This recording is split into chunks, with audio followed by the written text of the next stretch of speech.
Israel ने एक नया मैप शो कर दिया, क्लेम करता है कि जो हिस्टोरिकल टेरिटोरियल राइट्स हैं इज़राइल के, पैलेस्टाइन है में larger parts of the Jordan, Lebanon और सीरिया के अंदर इजराइल ने जो हासिल करना था वो कर लिया है और वो अब जो ग्रेटर इजराइल पे आ गया है वो बता रहा है पूरी दुनिया को मुसलमान कुछ नहीं कर सकते, ये खत्म हो गए, ये डिसइंटीग्रेट हो गए। There will come a time they will come to Pakistan. मैं आपको मजे की बात बता रहा हूँ, ये बातें मजाक नहीं मैं कर रहा। और कहेंगे जी हमें ये खतरा है, हमें ये खतरा है, हमें ये खतरा है।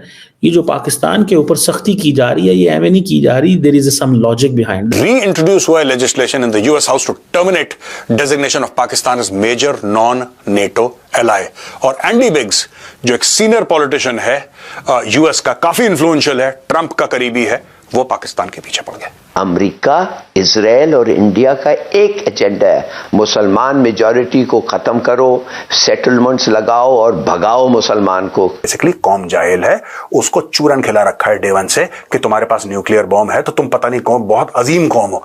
न्यूक्लियर से आजकल कोई फर्क नहीं पड़ता यार, ठीक है। सारे पाकिस्तानी अपने आप को अजीम कौम कहते हैं, क्यों भागते हैं दूसरे देशों में? क्यों 22,000 ब्यूरोक्रेट हैं जिन्होंने, इनको नहीं पता पाकिस्तान न्यूक्लियर स्टेट है, बड़ा अजीम है, फिर ये क्यों बाहर भाग रहे हैं? जैसे बहुत सारे लोग Hindu culture, Hindu system, Hindu tradition से इन्फ्लुएंस हो जाए या कम से कम वो लॉजिकली आर्ग्यू करने लगे। और लॉजिक की मेरा ऐसा मानना है मुस्लिम्स की कम्युनिटी में कोई जगह नहीं।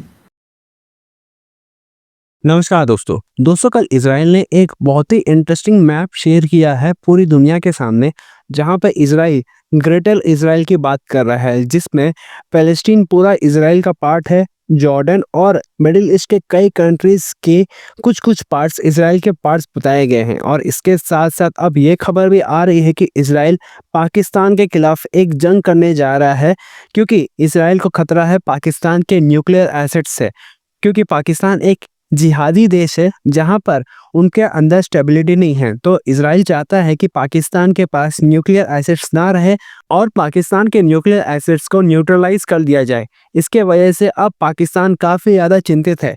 एक तरफ जहां ट्रंप के अमेरिका के प्रेसिडेंट बनने के बाद से लगातार पाकिस्तान पर प्रेशर बन रहा है, और दूसरी तरफ इजराइल भी चाहता है कि पाकिस्तान पर प्रेशर बना करके उनके न्यूक्लियर एसेट्स को छीन लिया जाए या फिर पाकिस्तान को ही पूरी तरह से मिटा दिया जाए। और इसके साथ साथ ट्रंप भी चाहते हैं कि पाकिस्तान का जो ग्वादर पोर्ट है उसे अमेरिका के पास मिल जाना चाहिए। तो चलिए इसी पर आगे पाकिस्तानी मीडिया का रिएक्शन देखते हैं। अगर आपका हमारा ये वीडियो पसंद आए तो वीडियो को लाइक करें और हमारे चैनल को सब्सक्राइब कर लें। तमाम जो गल्फ कंट्रीज हैं और मुस्लिम कंट्रीज, इस्लामिक कंट्रीज जो हैं, वो परेशान है कि इजराइल ने एक नया मैप शो कर दिया और कतर, यूएई, सऊदी अरेबिया, तमाम ममालिक ने ये मैप को रिजेक्ट किया है। और उसमें उन्होंने कहा है कि ये जितनी भी जो इजरायली मैप है वो बेसिकली क्लेम करता है कि जो हिस्टोरिकल टेरिटोरियल राइट्स हैं इजराइल के, पैलेस्टाइन है में larger parts of the Jordan, Lebanon और सीरिया के अंदर। इजरायली जो सोशल मीडिया अकाउंट्स हैं वो ये जो फ़लस्तीन, जॉर्डन, सीरिया और लेबनान जो है वो कहते हैं ये इजराइल की टेरिटरी है। और कतर जो है वो इस पे कह रहा है कि this is a फ्लैग्रेंट violation of international legitimacy resolutions. ये कोई मामूली चीज़ नहीं है, मैं आपको बताऊं। इंटरनेशनल कम्युनिटी जो है उसको थोड़ा सा इसको सोचना चाहिए। ये जो क्वेश्चन है अक्सर हमने सुना है ग्रेटर इजराइल, वो ग्रेटर इजराइल की बात हो। ग्रेटर इजराइल क्या है? बेसिकली ये कॉन्सेप्ट है, ठीक है जी, ज़ायोनिज़्म के अंदर और इजरायली जो पॉलिटिकल डिस्कोर्स है उसके अंदर, कि एक लार्जर टेरिटोरियल एरिया है जो कि इजराइल की स्टेट के लिए, जो ये कहता है कि जो करंट इंटरनेशनल रिकग्नाइज्ड बॉर्डर्स जो हैं उनको अंडरस्टैंड करें, इन बॉर्डर्स को एक्सपैंड करना है, ठीक है जी। इसमें हिस्टोरिकल, रिलीजियस, जियोपॉलिटिकल रूट्स की बात की जाती है। अब मिडिल ईस्ट शोर कर रहा है सारा, लेकिन मिडिल ईस्ट क्या कर सकता है? मैं आपको मजे की बात, क्या कर सकता है? आज अगर इजराइल चाहे तो पूरे के पूरे मिडिल ईस्ट में जंगें शुरू हो जाएं, आज चाहे।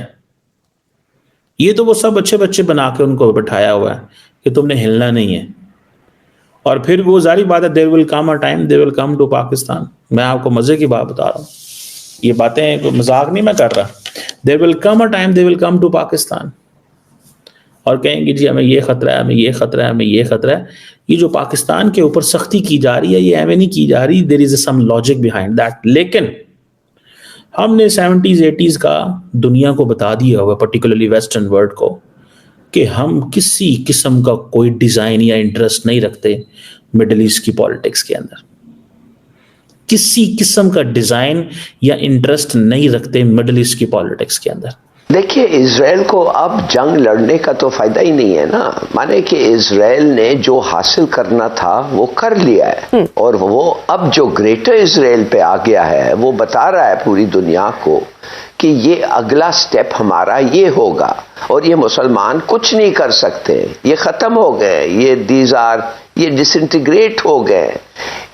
मुस्लिम वर्ल्ड तो रहा नहीं है, उम्मा का कॉन्सेप्ट कुछ ऐसा है ही नहीं। अगर होता तो 1 साल से जो हो रहा है, जेनोसाइड जो हो रहा है गाजा के खिलाफ, उस वक्त कुछ ना कुछ ये करते हैं।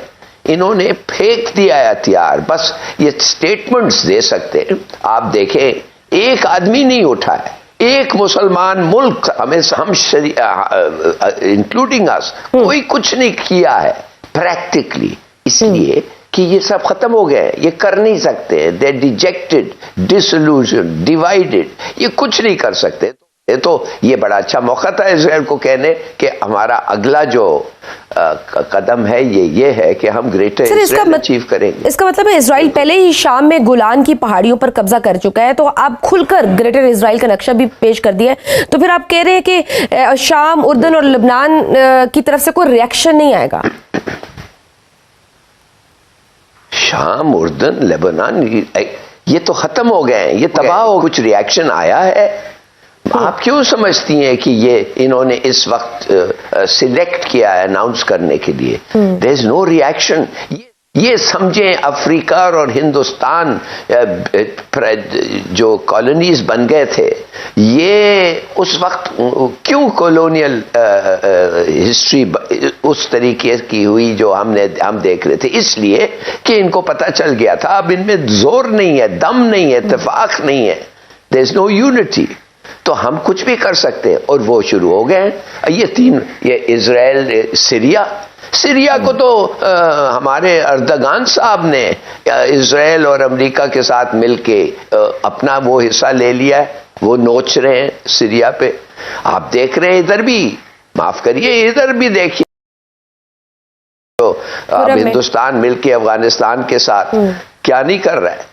तो ये शुरू हो गया है। अगर आप लड़ना चाहते हैं लड़े, मगर उनको पूरा यकीन है कि टेक्नोलॉजी, वेपनरी और सब चीज हमारे पास है। चीन तैयार नहीं है आपके लिए आके लड़ने के लिए, और वो क्यों लड़े? रूस कहता है हम तो ये यूक्रेन ही बचाते that is enough for us. तो ये सब इस चीज के लिए अब आप तैयार हैं, you are not able to fight, आप कुछ नहीं कर सकते।